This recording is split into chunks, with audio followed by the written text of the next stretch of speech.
그림이 있는 말씀 묵상 시간입니다. 먼저 우리가 말씀에 집중하기 전에 코로 천천히 들숨으로 호흡을 합니다. 천천히 하실 때 아랫배를 풍선을 불듯이 불룩하게 먼저 하실 때 행경막이 내려가서 편안하게 들숨을 쉴 수가 있습니다. 그리고 천천히 코나 입으로 날숨을 합니다. 끝까지 풍선에 바람이 빠지듯이 배가 쑥 들어가면서 천천히 날숨을 하십니다. 들숨과 날숨을 반복하시면서 말씀에 집중하실 때 우리의 뇌과 영혼육이 치유를 받게 되어 있습니다. 오늘 타이틀은 예수가 그리스도, 요한복음 12장 1절에서 11절 말씀입니다. 오늘 요한복음 12장 1절에서 11절 말씀의 배경은 6월절 엿새 전에 예수께서 베다니에 이르시니 이곳은 예수께서 죽은 자 가운데서 살리신 나사로가 있는 곳이라. 십자가 지시기 6일 전에 나사로의 가정에서 일어난 현장의 말씀입니다. 그 현장에 마리아가 예수님께 기름을 부어주는 사건입니다. 그런데 예수님께서 마태복음 26장 13절에 온 천하에 어디든지 이 복음이 전파되는 곳에서는 이 여자가 행한 일을 말하며 그를 기억하리라 하시니라. 예수님께서 온 천하에 복음이 전파되는 곳에 이 마리아가 행한 일을 알리라고 말씀했습니다.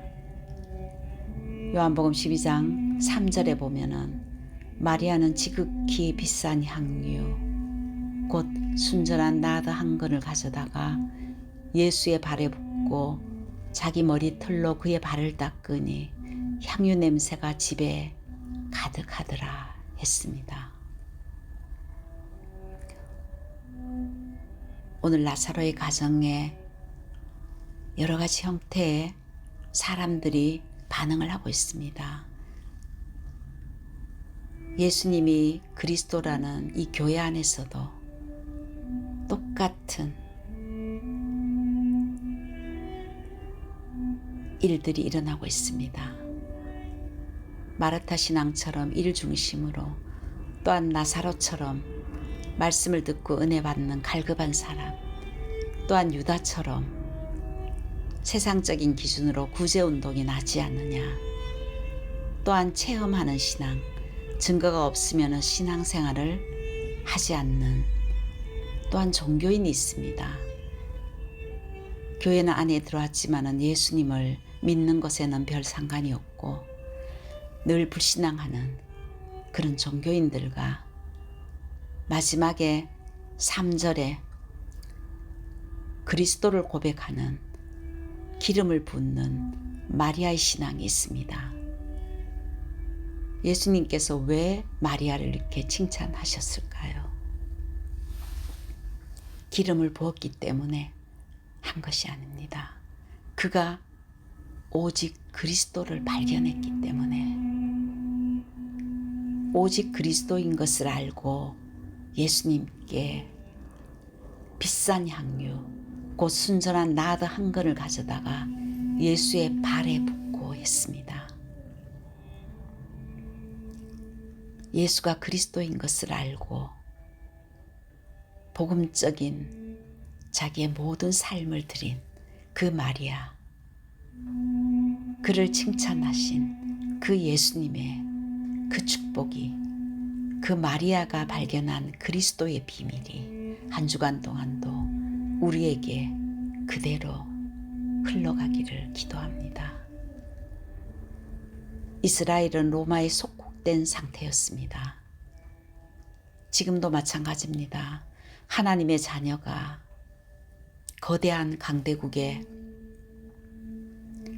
정치와 경제와 문화 속에 사단에게 잡혀있는 이 현장 속에 우리가 영적인 눈을 열지 않으면 그대로 노예 생활할 수밖에 없고 우리의 삶이 완전히 장악된 속국 상태에 빠질 수밖에 없습니다. 예수님께서는 오늘 이 말씀을 통해서 우리에게 이 시대에 너희들이 영적인 이스라엘 하나님의 자녀인데도 어찌 강대국의 로마의 포로되고 속국되어 있느냐. 너희들이 누군지를 알기를 원하시고 이 영적인 눈을 열지 않으면 우리도 모르게 3단체가 뿌려놓은 그 문화 속에 조용히 멸망당할 수밖에 없습니다.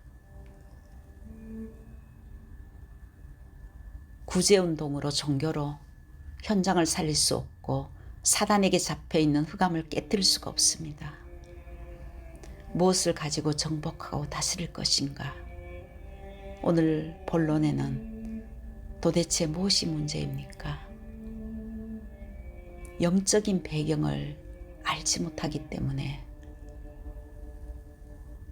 사도 유다는 계속 딴소리를 하고 있습니다. 육신의 눈으로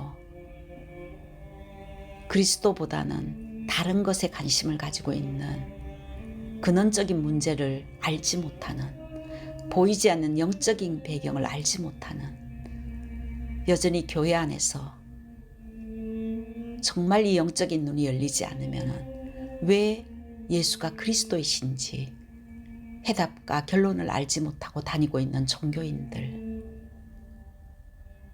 그들에게 오늘도 우리에게 예수님께서는 모든 문제의 시작이 창세기 3장 1절에서 6절에 하나님을 떠났기 때문이다. 사단이 뱀을 이용하여서 인간을 유혹하여 하나님을 떠나게 되므로 로마서 5장 12절에 모든 저주와 재앙이 다 들어왔으며 요한복음 8장 44절에 너희 압이 막이라고 했습니다. 완전히 사단이 권세를 가지고 우리를 종노릇하며 거짓말하는 그에게 속아서 세상 풍속을 쫓고 요한복음 10장 10절에는 죽이고 멸망시키는 그 존재에 대해서 알지 못하고 개인이 멸망하며 세상의 문화가 귀신에게 잡혀 있으며 완전히 12가지 저주 속에 내 중심, 세상 중심, 성공 중심에 이 우상을 쫓고 점술로 사당에 잡혀있는 이 개인은 영적 문제로 완전히 시달리고 정신 문제, 육신 문제뿐만 아니라 자녀에게까지 대물림을 하며 영원한 지옥 권세 아래 지옥 갈 수밖에 없는 운명사주팔자에 빠져있는 그 사실을 지금도 말하고 있습니다. 그 속에서 어떻게 우리 스스로가 빠져나올 수 있겠습니까? 절대 빠져나올 수 없는 영적인 문제를 갖고 있는 인간은 오직 그리스도가 왜 오셔야 되는지, 왜 인간의 영원한 해답이 그리스도인지 그것을 먼저 깨달아야 됩니다. 영적인 눈을 열고 그리스도가 아니면 안 되는 이유를 발견한 그 언약을 잡는 그 순간에 우리에게 예수 생명이 들어옵니다. 요한복음 20장 31절에는 이것을 기록함은 너희로 예수께서 하나님의 아들 그리스도이심을 믿게 하려 하며 또 너희로 믿고 그 이름을 힘입어 생명을 얻게 하려 함이라고 했습니다. 성경의 목적은 그리스도를 말하고 있으며 그리스도를 통해서 생명을 얻게 하는 것입니다. 그 사실을 안 베드로는 사도행전 4장 12절에 다른 이로서는 구원을 받을 수 없나니 천하 인간 어떤 사람 속에서도 구원을 받을 만한 다른 이름을 주신 일이 없다고 했습니다.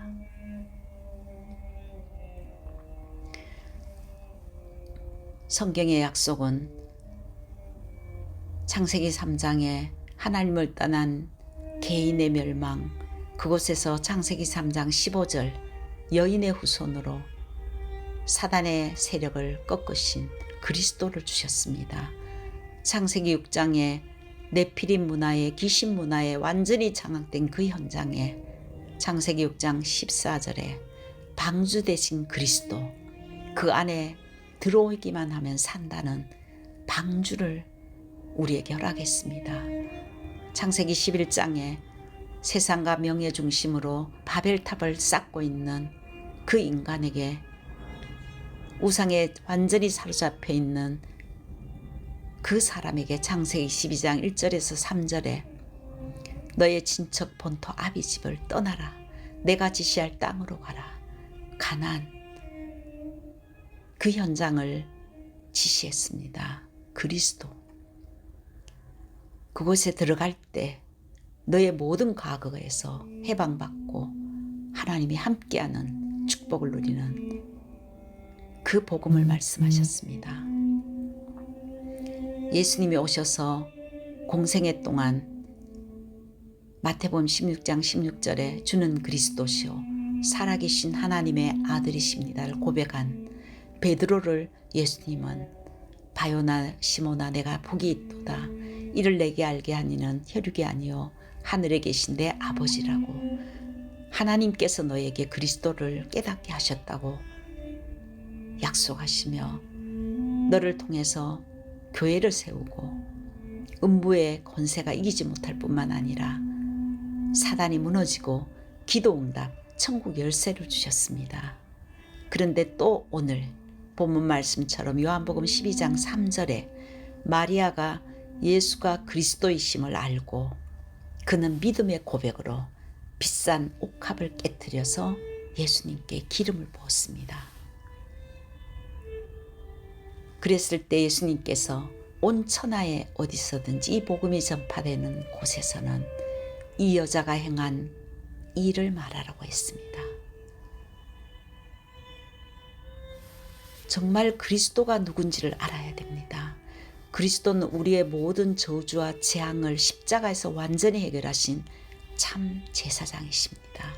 우리를 새로운 피조물로 안 되는 과거, 실패할 수밖에 없는 과거에서 해방시키셨습니다. 참 왕으로 사탄의 손에서 우리를 승리하게 하셨으며 해방시키셨습니다.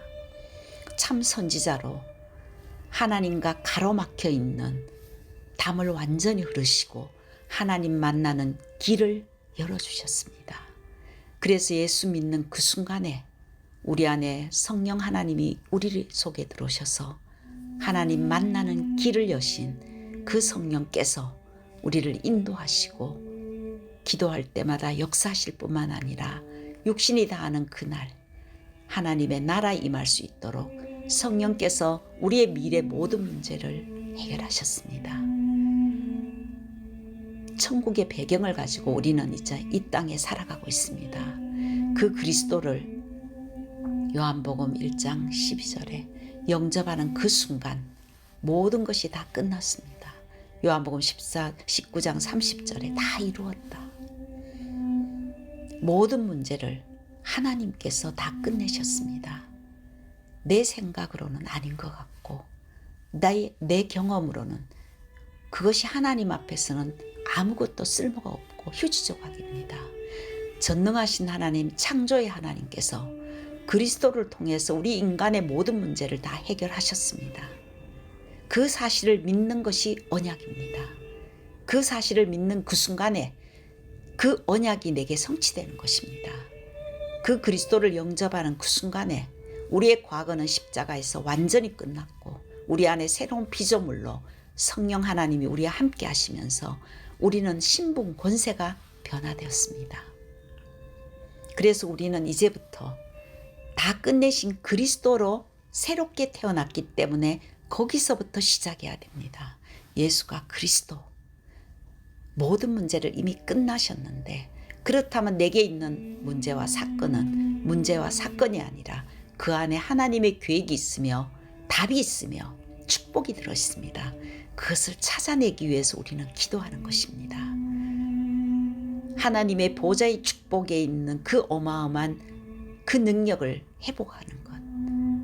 하나님께 나를 드리고 하늘에 있는 축복을 내 것으로 만드는 그 기도가 오직 그리스도를 누리는 것입니다.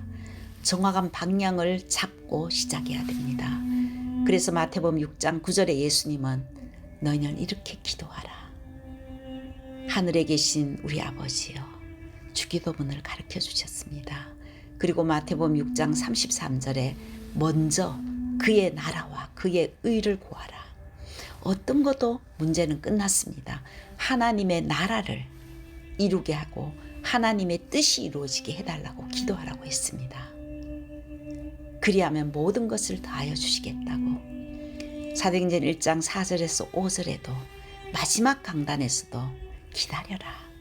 성령이 역사할 때까지 기다리라고 했습니다. 정말 성령이 역사하면은 너희를 통해서 권능이 임할 것이고 증인되게 하시겠다고 약속하셨습니다. 누구든지 주의 이름을 부르면 구원을 얻을 뿐만 아니라 완벽한 기도 제목은 예수가 그리스도. 마리아가 발견한 정말 예수가 그리스도시구나. 이 언약을 붙들고 하나님의 나라가 나에게 임하게 하시고 내 가정과 가문과 내 현장에 하나님의 나라가 임하게 해달라고 기도하는 것입니다.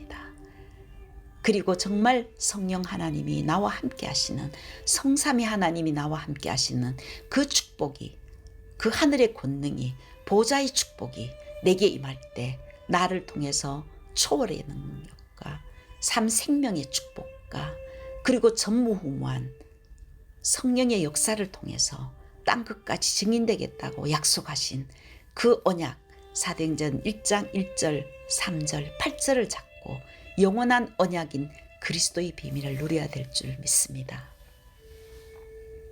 성삼위 하나님이 오력으로 내게 충만하게 임하옵소서. 모든 것을 초월할 수 있는 보좌의 축복과 시공간 초월과 237의 빛이 내 영혼 속에 임하옵소서. 보좌의 축복과 시공간 초월과 237의 빛이 생긴 성령의 충만함으로 나와 교회와 현장에 전무후무한 하나님의 역사가 일어나게 하옵소서. 들숨하실 때 천천히 보좌의 축복인 성령의 충만함이, 날숨하실 때 이 성령의 능력이 나와 교회와 현장에 내가 기도할 사람에게 임하옵소서. 전달하고 24 이것이 정말 내 뇌를 묵상 기도하는 뇌로 바꾼다면은